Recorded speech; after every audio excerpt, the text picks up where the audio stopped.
Assalamualaikum teman-teman, apa kabarnya? Semoga senantiasa sehat ya. Teman-teman, bertemu kembali dengan Bu Intan. Kali ini Bu Intan akan melanjutkan materi tentang puisi dan prosa. Tetapi sebelum itu kita awali pertemuan kita dengan mengucapkan Bismillahirrohmanirrohim. Oke, kali ini Bu Intan akan membahas tentang karakteristik puisi dan prosa, serta akan membahas tentang unsur-unsur yang dimiliki oleh puisi dan prosa. Kita masuk ke karakteristik puisi terlebih dahulu. Teman-teman sudah pernah mendengar atau tahu sebelumnya puisi ini memiliki berapa karakteristik sih? Masya Allah, betul. Puisi ini memiliki 3 karakteristik.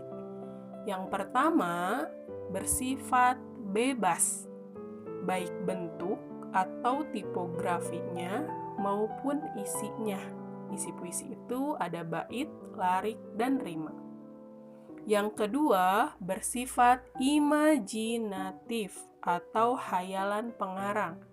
Jadi teman-teman sangat boleh ya ketika menulis puisi itu kalian berimajinasi dan berhayal. Dan yang ketiga, karakteristik puisi ini adalah ambiguitas atau memberikan banyak penafsiran dan menggunakan diksi atau pilihan kata tertentu. Jadi jangan heran ketika teman-teman membaca sebuah puisi lalu kalian dan teman sebangku kalian itu berbeda penafsiran karena puisi ini memiliki karakteristik ambiguitas. Lalu masuk ke karakteristik prosa. Seperti yang kita tahu bahwa dilihat dari isinya, prosa ini memiliki 2 ya teman-teman.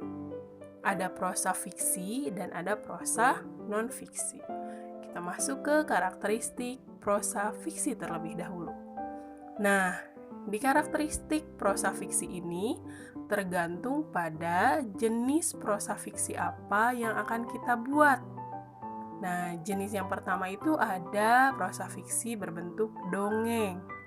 Dongeng ini bercerita tentang hayalan-hayalan masyarakat pada zaman dahulu.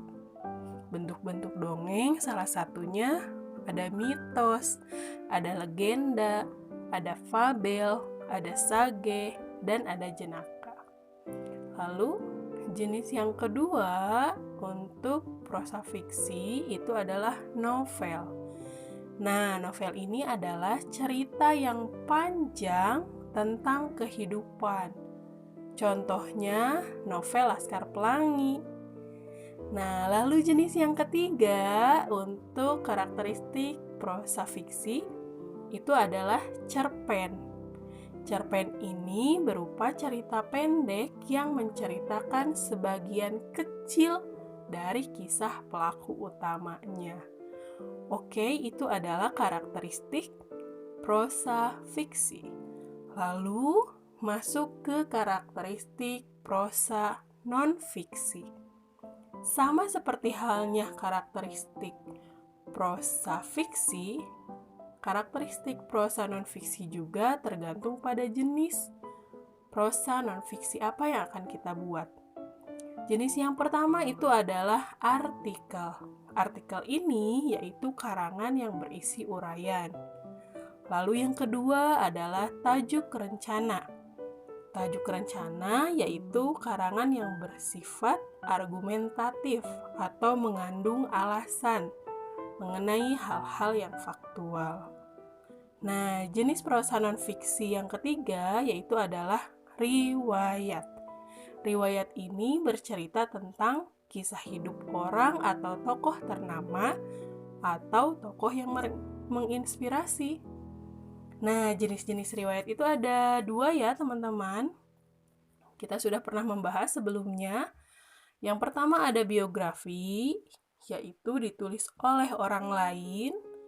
Lalu ada riwayat autobiografi, ditulis oleh diri sendiri. Masya Allah, itu adalah karakteristik dari puisi dan prosa. Sekarang kita masuk ke unsur-unsur puisi dan prosa. Ada yang sudah pernah tahu puisi memiliki berapa unsur ya? Wow, betul. Puisi itu memiliki 4 unsur. Yang pertama itu adalah tema. Tema ini adalah gagasan pokok atau ide pikiran tentang suatu hal. Kita sudah pernah membahas tema ya. Lalu yang kedua adalah larik. Di dalam puisi itu ada larik. Larik ini adalah baris dalam puisi. Dan yang ketiga ada bait. Bait itu adalah kumpulan dari larik. Dan unsur yang keempat adalah rima. Rima adalah pengulangan bunyi yang berselang baik di dalam larik sajak maupun pada akhir larik sajak yang berdekatan. Bu Intan ulang, rima ini adalah pengulangan bunyi yang berselang baik di dalam larik sajak maupun pada akhir larik sajak yang berdekatan. Itu adalah unsur-unsur puisi. Sekarang kita masuk ke unsur-unsur prosa. Prosa ini memiliki 5 unsur di dalamnya. Unsur yang pertama adalah tema. Sama seperti puisi ya. Tema ini adalah gagasan pokok atau ide pikiran tentang suatu hal. Lalu unsur yang kedua adalah tokoh. Tokoh ini adalah pelaku dalam cerita. Nah, yang ketiga yaitu sifat tokoh adalah watak atau karakteristik pelaku dalam cerita. Dan unsur yang keempat adalah latar. Latar adalah tempat, waktu, dan suasana yang terjadi dalam cerita. Dan yang terakhir, unsur prosa adalah amanat. Amanat adalah pesan yang disampaikan penulis kepada pembaca. Wah, Masya Allah. Alhamdulillah. Video kali ini selesai sampai di sini teman-teman. Kita sudah membahas karakteristik dan unsur dari puisi dan prosa.